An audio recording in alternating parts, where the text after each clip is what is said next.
అమ్మా చందనమే పూసిన ఒళ్ళు చూడు,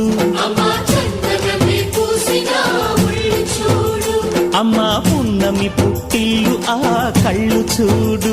అమ్మా ముక్కోటి మెరుపులా మోము చూడు, అమ్మమ్మ ముగ్గురమ్మల మూల పుటమ్మ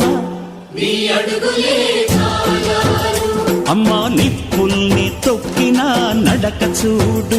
అమ్మా దిక్కుల్ని దాటిన కీర్తి చూడు, 1000 సూర్యుళ్ళై మెరిసిన శక్తిని చూడు, మనుషుల్లో దేవుడి భక్తుని చూడు.